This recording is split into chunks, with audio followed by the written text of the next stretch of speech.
Stevenson. I'm the Executive Director of Civic Music. Thanks for coming to this program that I'm pretty excited about. It's 2 nights, a century of jazz, a great challenge for our friend Scott Davis to get us all the way through 100 years of jazz in 2 nights, but we're going to do it. We're going to have fun. Of course, the occasion for this special program, this special 2 nights of program is Jazz 100, a celebration of the music of Dizzy, Ella, Mongo, and Monk, 4 giants of jazz in the 20th century, all of whom were born in 1917, so we're celebrating their 100th birthdays.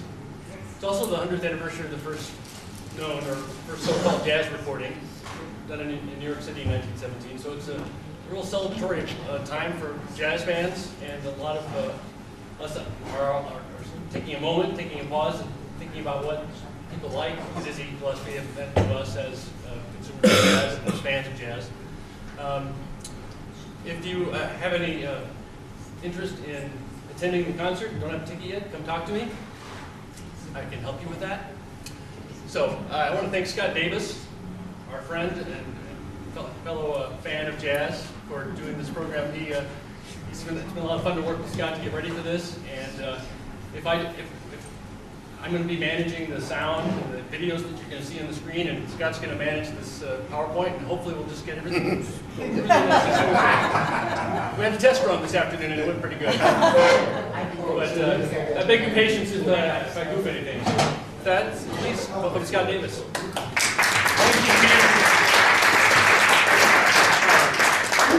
Just briefly, my background is I'm from Des Moines, and I've been involved with jazz since high school, and I kind of wanted to be a journeyman musician and then also a teacher, and that's kind of what I've done. And so I still perform in the Des Moines area under various groups and whatnot. And then I teach a jazz history class at DMAC in Ankeny. So I actually use my text, the Jazz Essential Listening by Scott DeVoe and Gary Giddens, as kind of my outline to get started. And then I've got some great photos from an Encyclopedia of Jazz by Leonard Feather, 1960, that was given to me by a teacher friend in high school. And there's a backstory I'll tell you later. And the issue with tonight, as we discussed it with Peter, was like, do we duplicate? But we got some people who would come both nights, so that didn't make sense. So we were going to be more or less chronological. And the other issue is that our 4 honorees, the birthday people, probably are going to be more featured on Thursday than tonight. So bear with. If we get to time at the end, and I have way too much stuff programmed, and 1, I might make some edits, and 2, I might yell at Peter to like just play bits and pieces of the tunes. And I hate to do that, but I think just to kind of cover all the stuff, you'll get kind of an overview of what we're doing here. And I might even be able to play a little bit of Dizzy and Mondo and Mongo, Monk and Ella. So let's see here. And we already talked about all those. There's pictures of each one of those artists. And oh, by the way, I share a birthday with Ella Fitzgerald. You know, as you're a kid, you just try to find out who you have a birthday with, and she was the first one that popped up. So, so the big picture of jazz, if we kind of organize it roughly like this. Before jazz, we got all the pieces, and I'll go into that in a little bit. It kind of coalesces in about 1900 in New Orleans, for the most part. The Jazz Gumbo in New Orleans, 1895, 1905, that's where these various groupings are assembling and kind of creating this music. There's a strong component with ragtime, but there's other factors involved. We won't be able to cover all of them tonight. Then the beginnings of New Orleans jazz, or Dixieland jazz, more or less 1905, a little bit later. And then by 1930, it is kind of spread around the country, actually, okay? And it kind of moves to New York. By the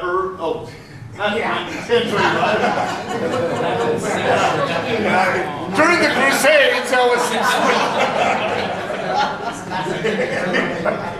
and 1925 to 35, there's dovetailing of like the ending of this kind of New Orleans style with the swing style, and we'll kind of touch base on that. That's really interesting, listen to how that evolves. The swing years, that's pop music. As many of you probably know, that was our top 40 music. And that's when jazz was the most popular. And then it went downhill from there. Because we started branching out. We had the bebop era. Dizzy Gillespie and Thelonious Monk were definitely involved with that. And Dizzy got some of the Afro-Cuban music going with, and then Amago Santa Maria came from that. Then we start branching out. We have cool jazz and hard bop. We have the rock influences, and I meant to edit that, rock and Latin influences that we'll probably touch base more on on Thursday. So the precursors. There is the strong component. The book kind of tries to say this in a nice way. There's always been people of all colors involved with the making of our jazz. But there is definitely a strong African American component. And the African goes back to a couple of different things. Some of the instruments included the shakers, and then the djembe, which is that funny looking drum, and then the bells on the bottom, those are go-go bells, and they're of various forms of cowbells and whatnot. And those, in addition to maybe some very primitive xylophones and stringed instruments, were a lot of the musical sounds that came out of Africa. Vocal techniques too. I'm missing those 2 recordings because they're not on Spotify in the air. They're on Spotify, or my Spotify picked them up on my computer, so I can't play them. But they're just fascinating things from Nigeria and I think the Ivory Coast from about the 1960s, some field recordings that unfortunately I'm not going to be able to play, but I think I want to play, let's see here, I do want to play the Buzzard Lope. I think that should be the first one on there. Peter, is that right? Yep, so this was the Georgia Sea Island Singers from 1960. And the background real quick, if you know about the barrier islands off the Georgia and the Carolinas, there were pockets of African American culture that were remarkably similar to the African cultures. They were kind of less influenced by more of our American culturalisms. And so it's been really fascinating. It's called the Gullah people, and because that's the language they kind of speak down in there.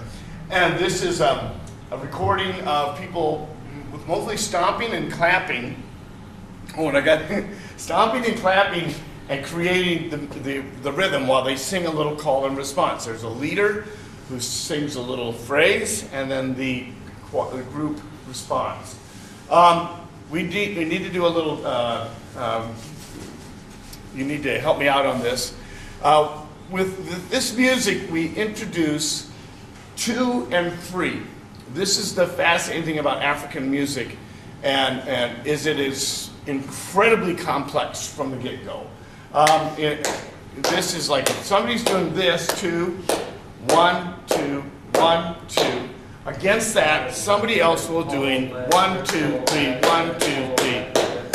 Right. David, who's my drummer from DMAC, he knows these things. So we're going to divide up. Let's have you guys do the triple. Let's have you guys do 1, 2. I want you to clap this beat and stay there. Stay clapping and follow David. You got all this going on together. Thank you. And that concludes our performance. And so you again, there's divisions of that, like you're going dun dun dun dun dun ticka ticka ticka ticka ticka ticka dun dun dun ticka ticka ticka dun dun dun, and all sorts of different things. I think you'll hear them on this recording. Let's go ahead and do that.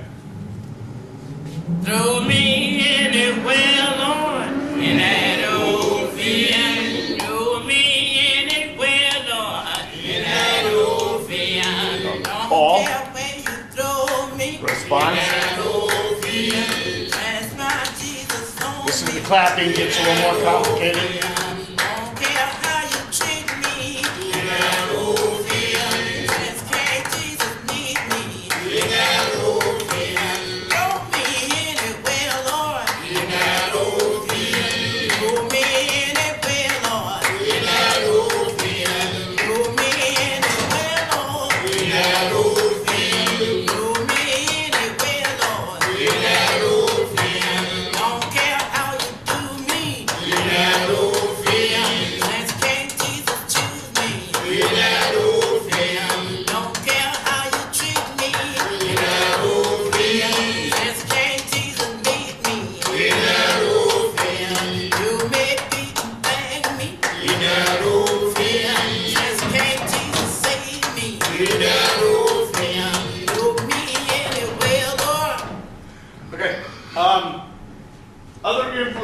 music of the 19th century filtered through the American experience. We've got Western Europe music, and a lot of that is our British music, the British Isles, Ireland, Scotland, all of that music. We have jigs and reels. We have from the sacred world of various cultures. We've got the hymns and whatnot. There were French and Spanish influences farther south in New Orleans. With Western Europe comes German and French as well. Those are areas which we won't take the time to listen to right now, unfortunately. And then, sidebar, this is fascinating.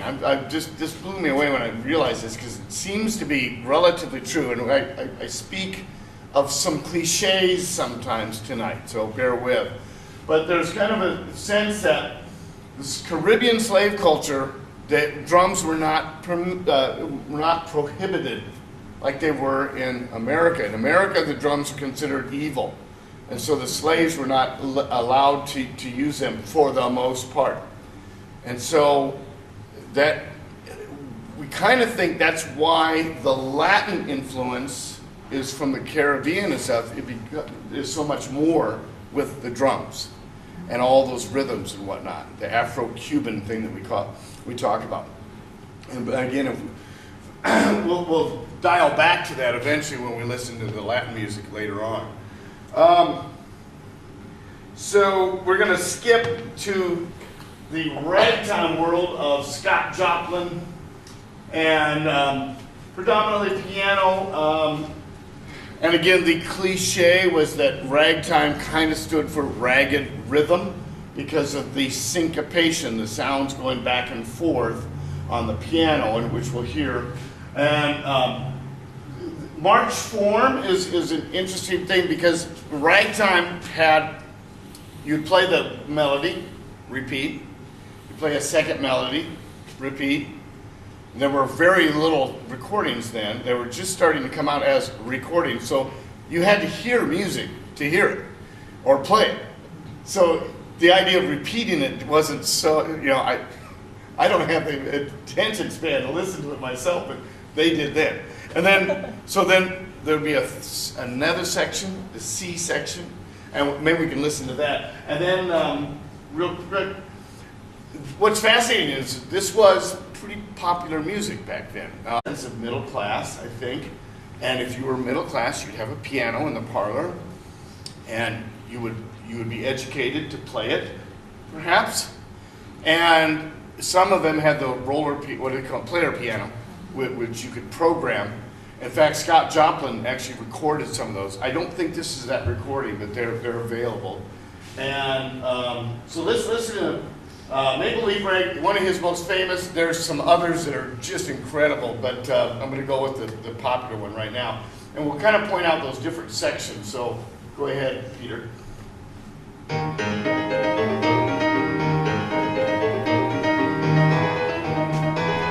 So that's the A.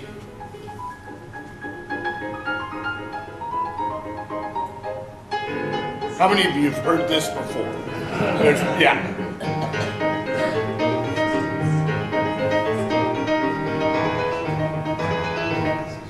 There's sometimes discrepancy about how fast to play it. This is kind of fast. And some people let it a little relax. Here comes the B section, the next section.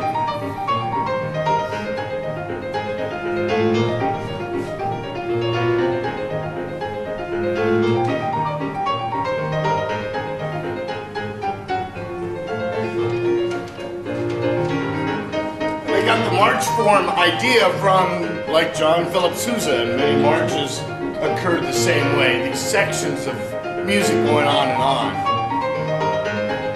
And I think we come back to A, or do we go to C? We'll find out in a minute. Back to A, yeah. Right?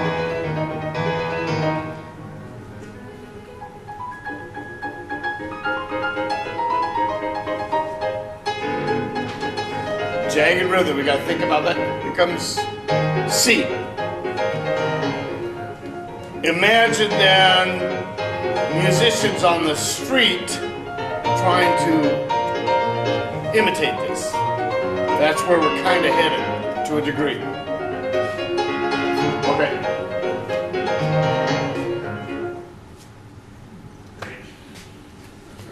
So we got in this country, turn of the century, country blues. We have two blues areas that we talk about in the study of jazz. This is the country blues, and then we have what we call sometimes the vaudeville or classic blues, and there's two areas that we're dealing with here.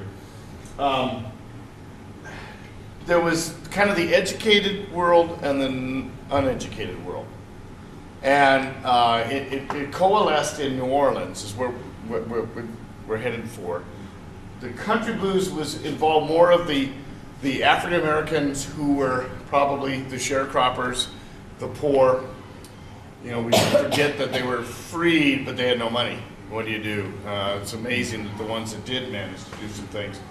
And there was a somewhat of a migration, then it got bigger later on in the 20s, but there was a migration of people. And they tended to be from rural areas, not educated formally, but music like homemade instruments. You can make cigar box guitars. There's stuff on YouTube like to recreate these homemade instruments, and that created a style of music that was kind of new that we hadn't heard before. Some of that involved the pitch, let me use the right terms, variable intonation. So I suppose I should get my horn out at this point and demonstrate a little bit. And this is an 1895 Conn cornet, and we're going to talk about Buddy Bolden, the first cornet player that was documented, and it was 1895 when he was documented, so I kind of think this is the beginning of jazz right here. So what we would hear with the blues is the modification of the pitch, either with the instruments or the guitar or the voice. On the trumpet it would be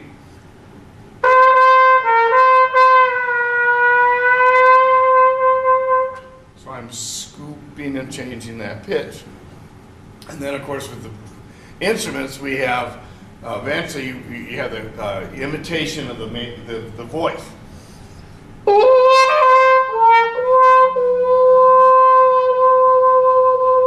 We use vibrato, and another vibrato would be different changes of changing the pitch and scooping the notes.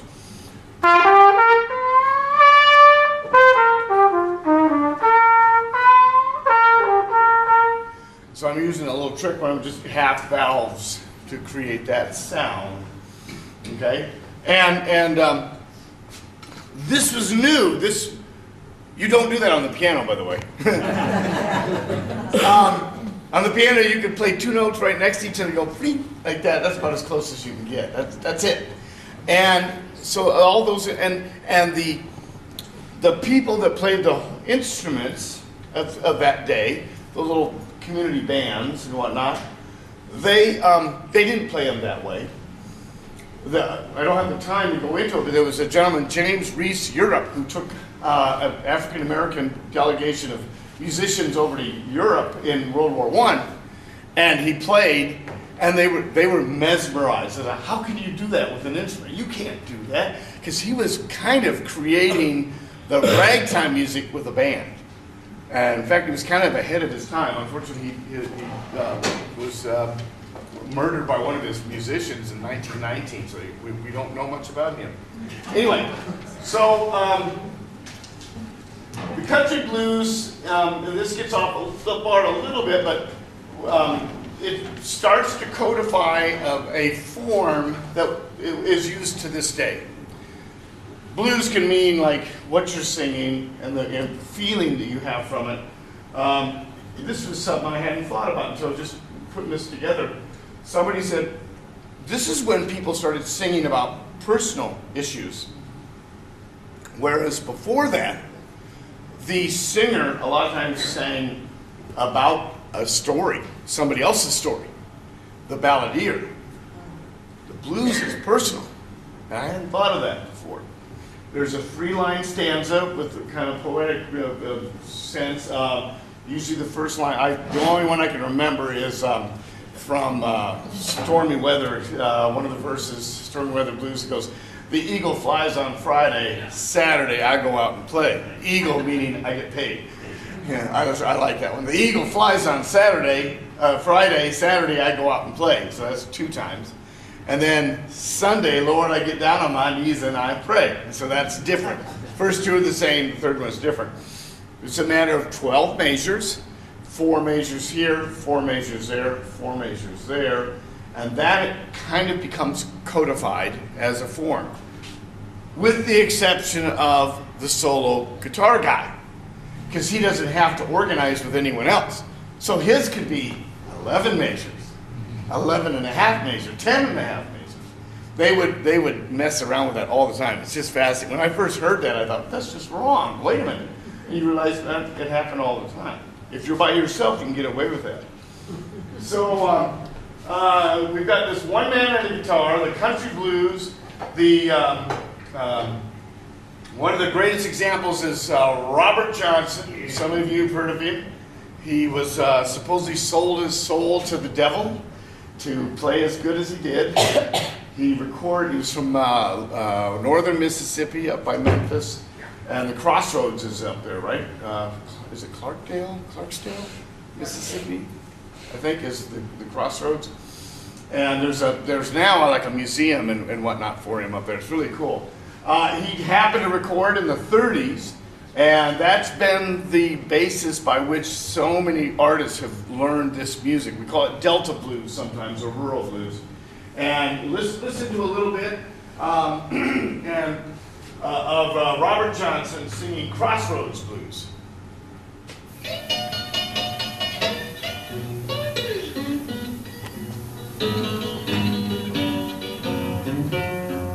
I went to the crossroads, fell down on my knees.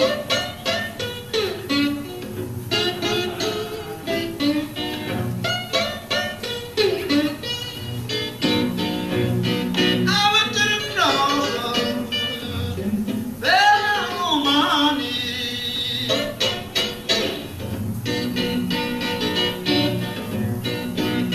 And the Lord of my mercy,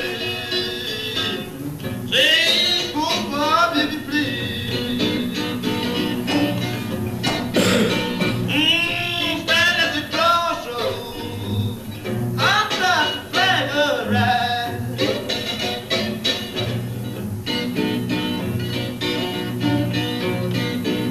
Stand at the crossroads, I'm trying to flag a ride.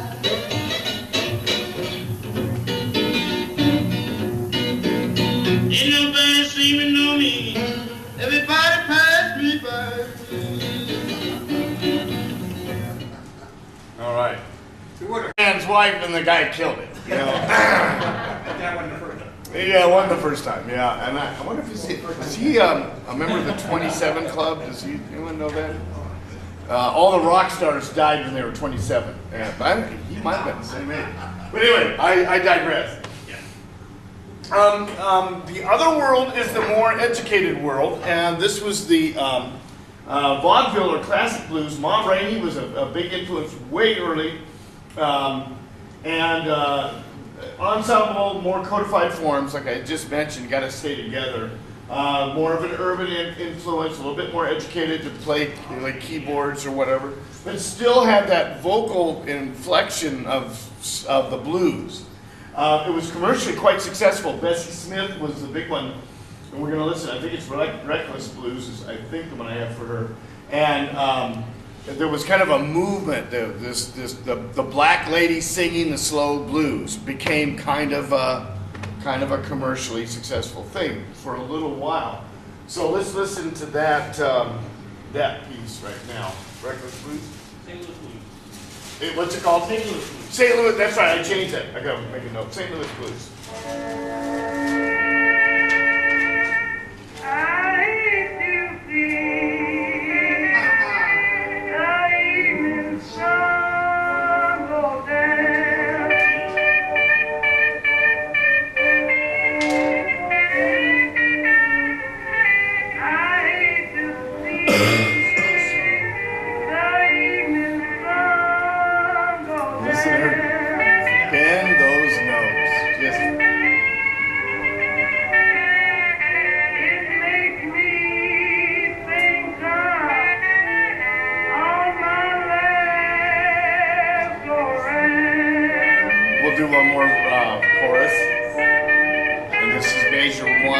up, and 1,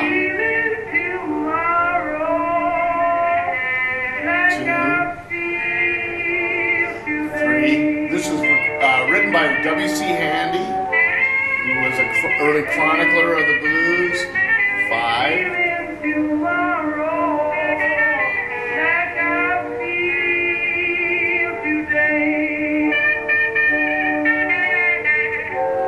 Here comes 9 in a different stanza.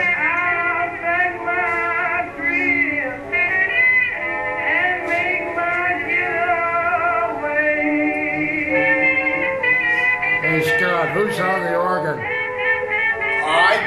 Do you know? I don't know. No. It's a parlor organ. What's really weird about these recordings that she did was kind of unusual instrumentation.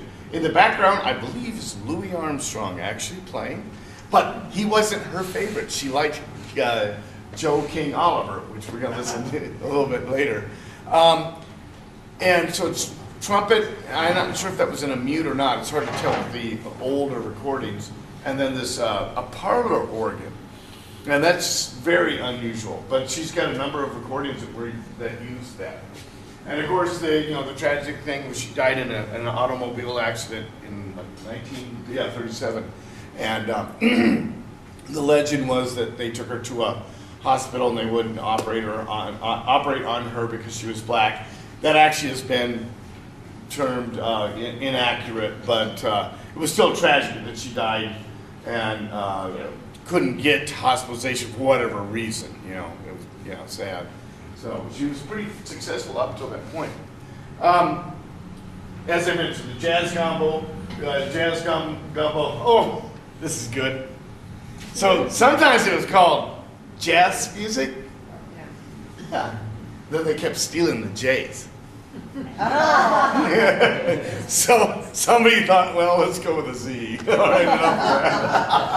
I thought that was awesome. So Buddy Bolden and Cornette, there's no records of him, but apparently he could play, like he could stand in the front of one saloon, or be playing in one saloon and play so loud that they hear him across the street. Just he kind of got this idea going and getting a bunch of these people together. Again, W.C. Handy was a Creole. So, and I haven't talked. Do I talk about those next? I don't. I'm missing this slide. I tried to take it out. I got to put some of it back in. What we have is the Creoles, the people of color in New Orleans, mixing it up with what they call the Uptown Negroes. And I think Uptown in New Orleans, isn't that like actually South, whatever. But the Uptown group was the more uneducated, improvised. They were the improvisers. And W.C. Handy noticed these people playing, and he thought, that's fascinating. And he started working this blues kind of concept in and making it a little more like, okay, organized or whatever. And this is where we don't have this recorded. I wish we had that gumbo that we could hear, but we don't. So we have to go and take it on faith. Buddy Bolden was the big one on that. And at this point, why we're here is, and by the way, it was February 26, 1917.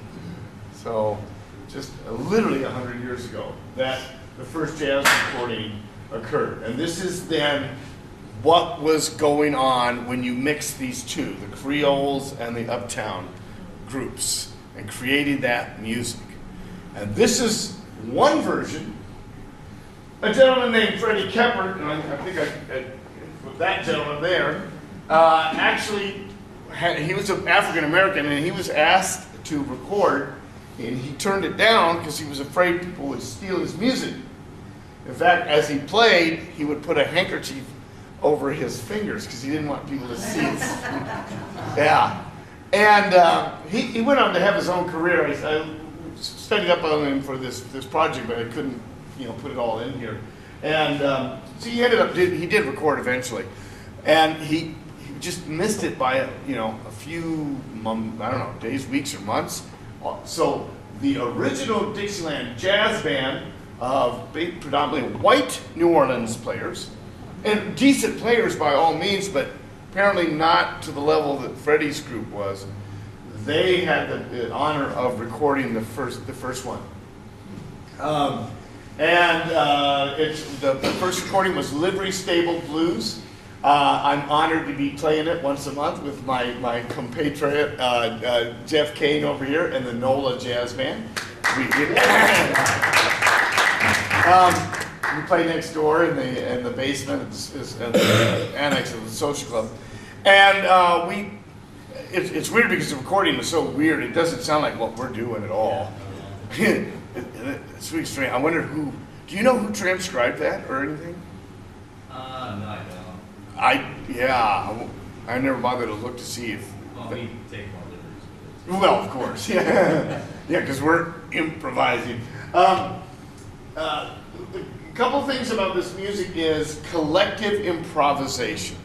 We're all playing at the same time. This is new. I'm playing the melody, more or less, but I'm improvising the melody. Jeff is on the clarinet playing above me for the most part, but the clarinet can move up and down so much, so we call those arpeggios, and they're embellishing the music in that fashion. The trombone stays on the lower end of the range, using the slide techniques that go just kind of hand in hand. Collective improvisation, that becomes this idea that brewed from New Orleans. And we think of the street music, the brass bands, and the funerals, and going to the funeral areas and coming back playing this music, all of these cliches of Dixieland music. So I won't be able to touch on all of them tonight, but that gives you a rough idea. So I think, let's go ahead and listen. Oh yeah, one other thing. We'll keep going until we hear, or I might have you move ahead to the barnyard techniques, where the instruments sound like various animals, okay? So let's go ahead and start it. Let's see what happens.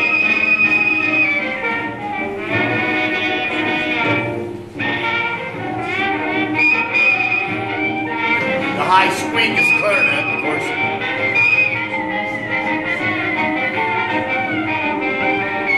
Trumpet's kind of in there in the loss in the middle.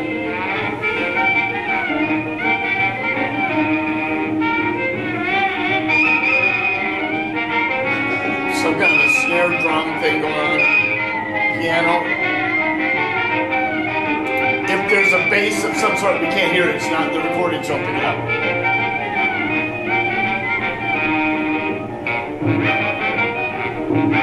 This is the second little theme that they borrowed, kind of like from the march idea.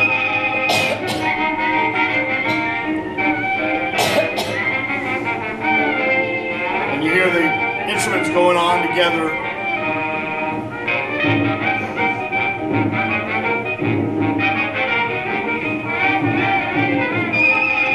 The form is a blues, or 12 measures, kind of a modified blues, but it's 12 measures. And then repeat. And now I think we have the next section.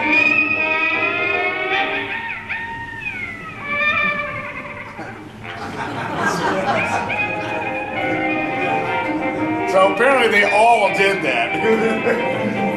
We'll do one more round and then we'll move on. We can do it again.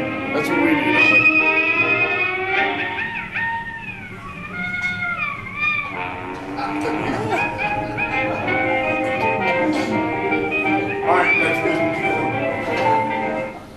And you can hear that once a month at NOLA. With NOLA at the social club. There's another picture of them. Oh, there it is. Yeah, I did put in the actual names: Russell Robinson piano, Larry Shields clarinet, Nick LaRocque cornet, Emil Christian trombone, and Tony Spargo or Sabaro on drums.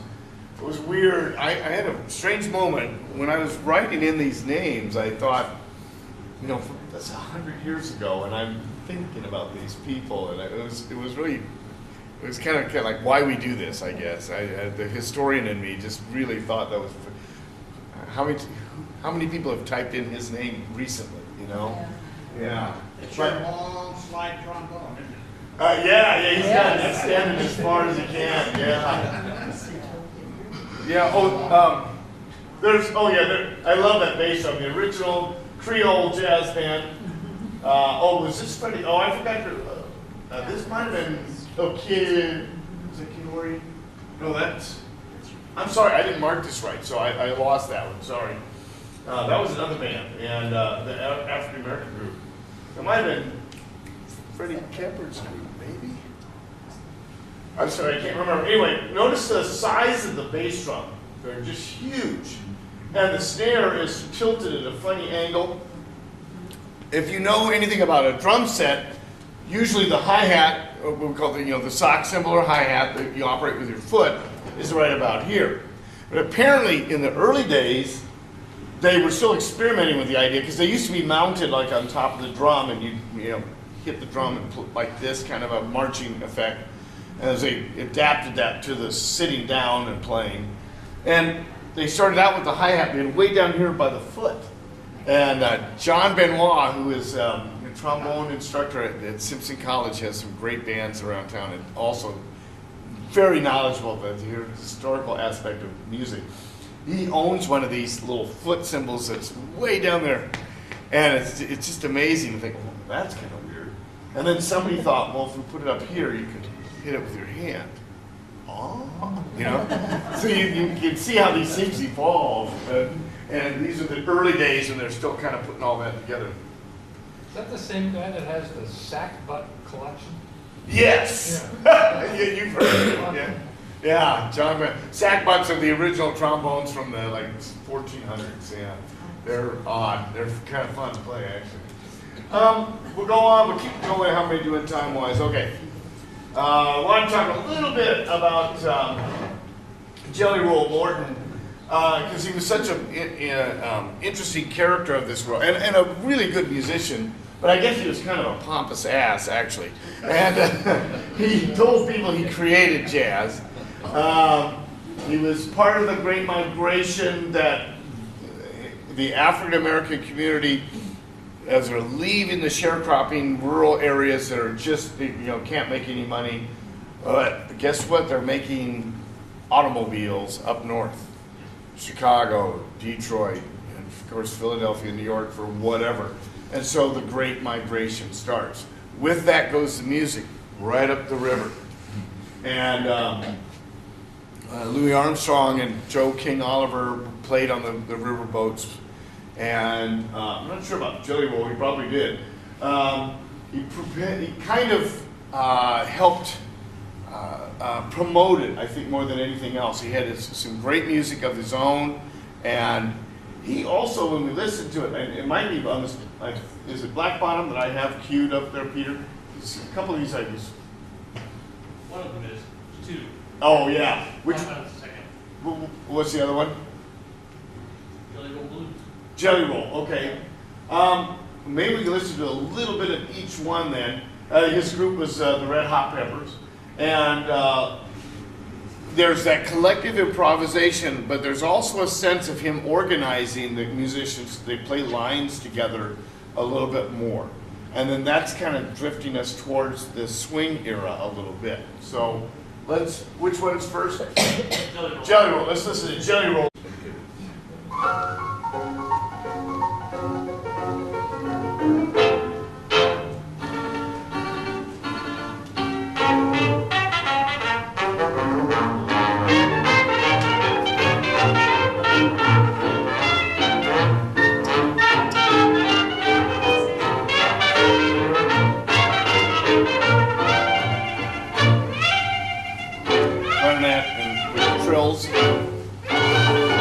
Stop time. I'll talk about that in a minute.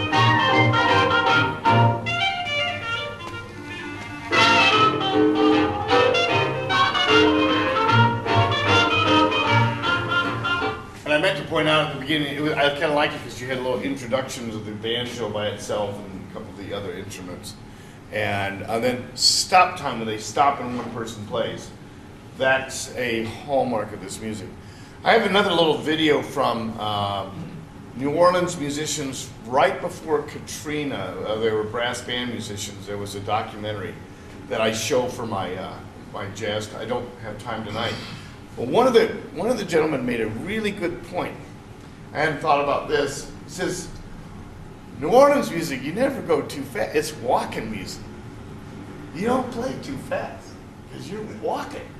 And I thought, yeah, that makes sense. You could stroll to this. This is for the most part. Now, there are exceptions. They do sometimes run up things. We'll play some fast things.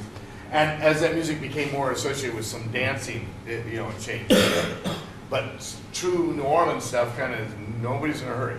All right, let's listen to that other one, the Black Bottom, just a little bit.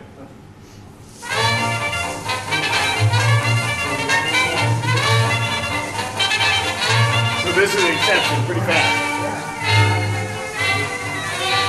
They're playing more together as an ensemble.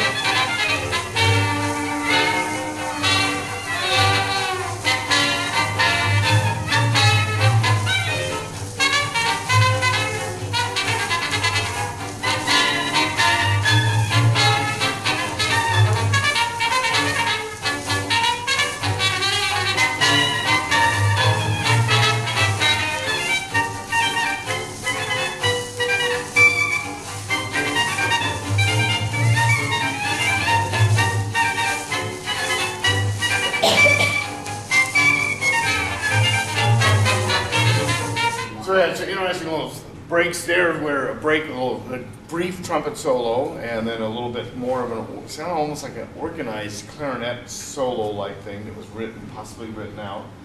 Jelly Roll is really exploring some of that area that was kind of different. The background, it's hard to hear because the recording just doesn't happen. And there's a great picture in my book, I don't have it, I should include. You have the whole band standing around a huge funnel that's the recording device. And there's people on big, huge, high chairs. The cello's up here, and the other instruments in here, and there's somebody way in the back. They're all gathered around this big, because it was a physical recording, not so much electronic, but physical. And then I think 1926 it changed and it became the electric signal, and that helped the recording quality. What you're not hearing, we heard a little bit, was banjo is oftentimes used, and piano, and drum set of various sizes and means and whatnot. And then the bass, the New Orleans guys like the string bass. And a lot of them also use the sousaphone or tuba. And eventually the tuba and sousaphone kind of go away. And then they come back in the 1970s when the brass bands realized you could take a microphone and dump it down the bell and play it and all of a sudden it was a bass guitar, like a tuba. That's great stuff. We'll get to that next on Thursday. And real quick, Joe King Oliver was the trumpet master before Louis, and he was into the mutes, and you heard the plunger mute, and of course that's never been used as a plunger. Sometimes you put a little mute in there. This is, well, we're going to hear this with Duke Ellington in just a few minutes.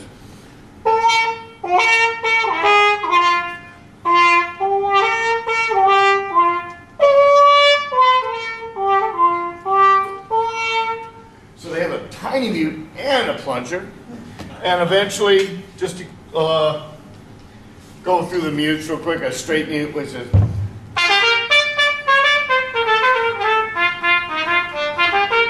slight change of mute, of sound.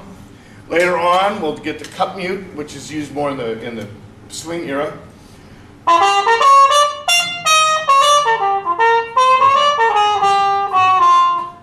And that is, you instantly associate a jazz sound, don't you, with that?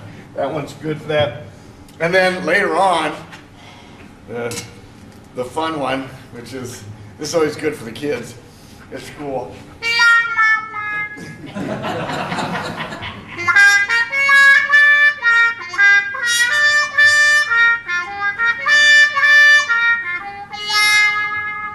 Isn't that Sugar Blues or something like that? No, that was a different song. It was a different idea, Yeah, whatever. I'm trying to think of the name of it. And then later on we hear Miles Davis. We learned it. We took this stem out, the middle thing, and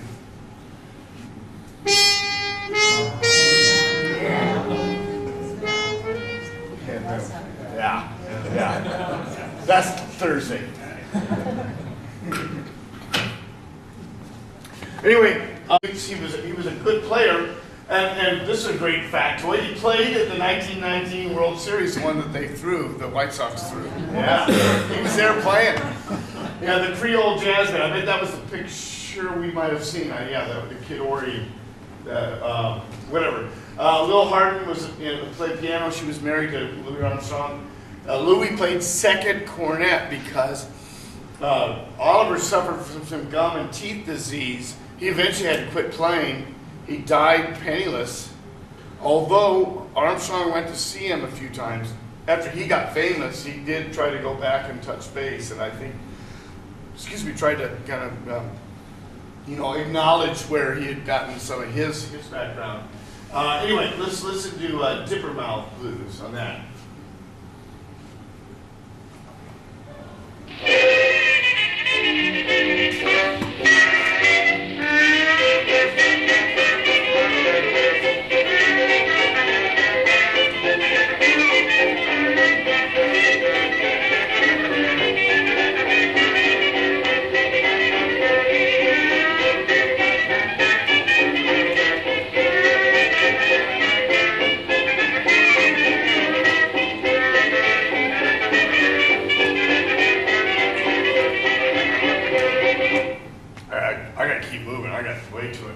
There's Baby Dodge, who played with him as a young man. There is one of those photos I got from my book that I've so enjoyed.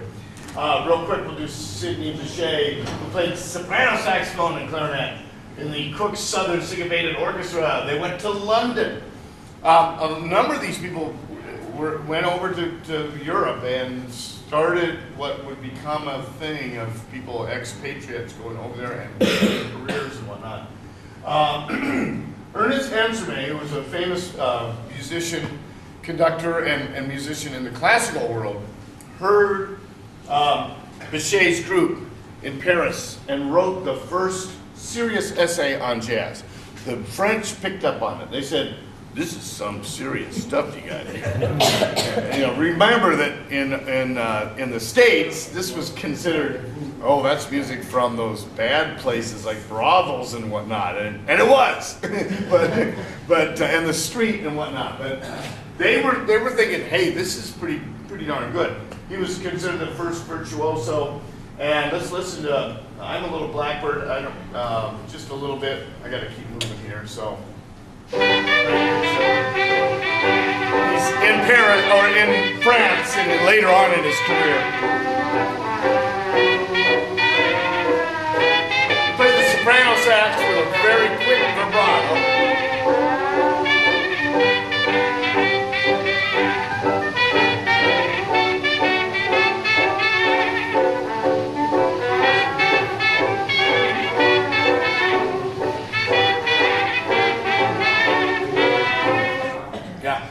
That was a bad choice. I couldn't find a good one.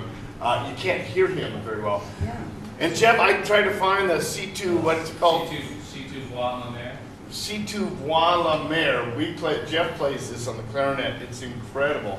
It's a beautiful piece that Bechet did. I could not find it on Spotify, and we play it in NOLA, and it was used in the movie Midnight in Paris by Woody Allen. 2011. It's just a gorgeous piece, and I could not find that, so I apologize. I got that in my collection. Yeah, you probably have it, don't you? I do. I bet I have it, actually, somewhere. Thousands of others. Yeah. Again, we talked about this. I mentioned this only because of Harlem and the stride piano, and again, we're talking the jazz age in general.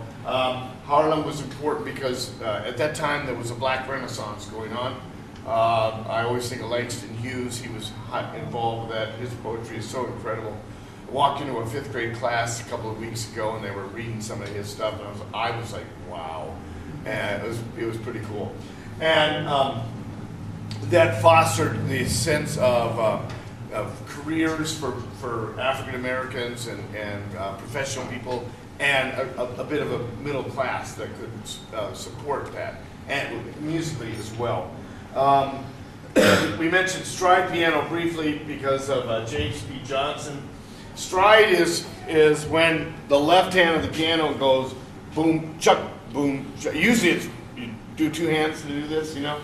The left hand's doing all the work. Boom, chuck, boom, buck, and then this is doing all that.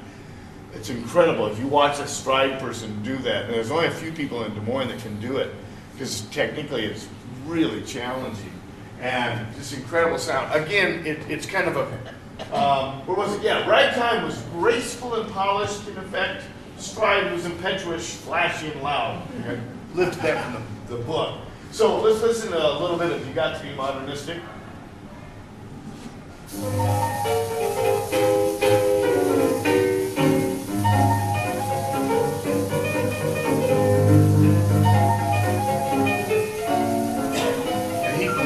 Changes up the tempo, which doesn't happen in the ragtime time.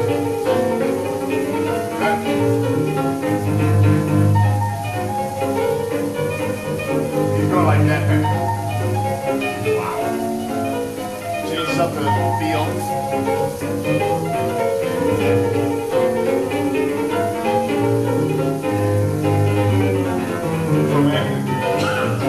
That's like it.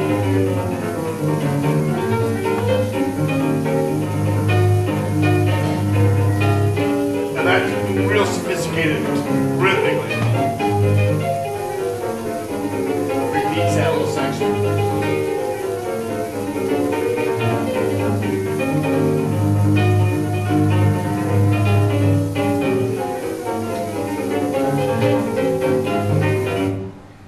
And there's another picture. And, oh, okay. And now we're going to try and get in the early big band. This is Fletcher Henderson Orchestra from, what's it say, 1926. Oh, I got this in too early. I might come back to that. I'm going to skip over here.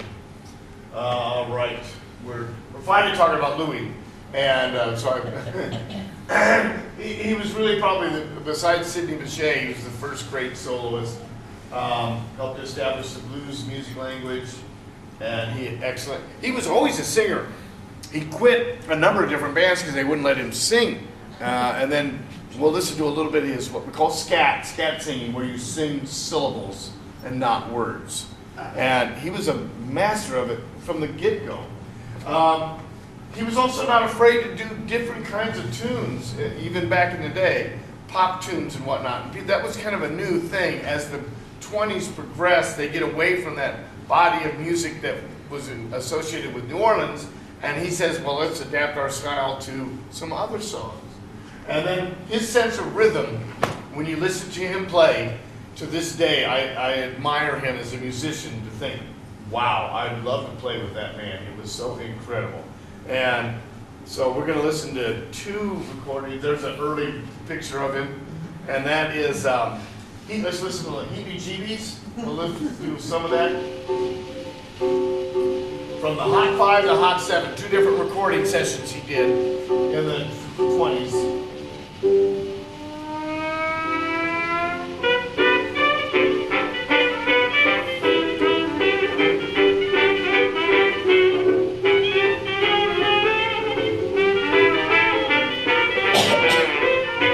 So it's in that style called Dixieland collective improvisation.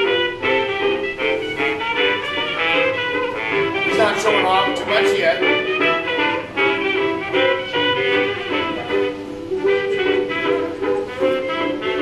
I believe these were quite commercially successful. A lot of people listen to this music.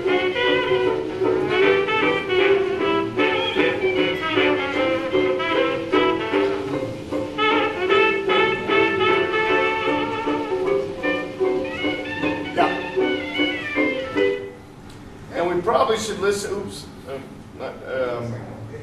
We got to do one more West End Blues. This is always in the jazz anthologies. Yeah.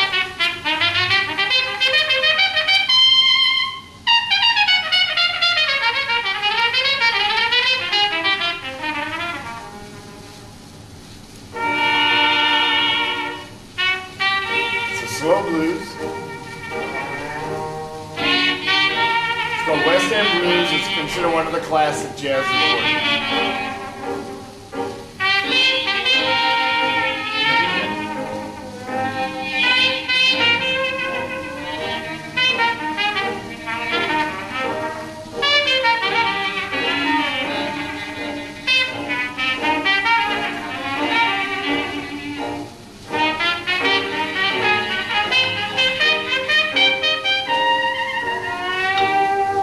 We hear that clicky clocky stuff. I still haven't figured out what they're doing. What instrument it sounds like. I don't know, I can't identify it. Almost, yeah. And piano is doing this tremolo thing. You couldn't hear the regular drums very well, so they just gave up and hit weird things. Now clarinet and voice. This is incredible.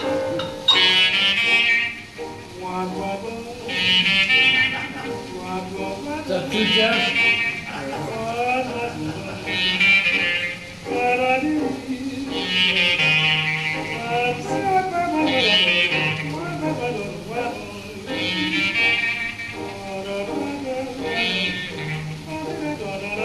He's singing incredible stuff.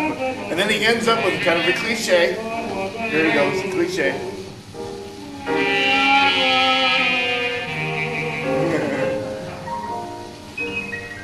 Then a brief piano solo, I believe it's Father Hines, Earl Father Hines.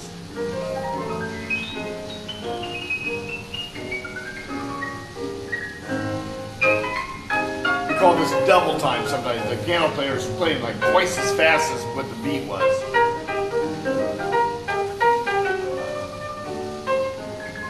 And then Louis comes in with this unique solo, just kind of announces, I'm the king now. There we go.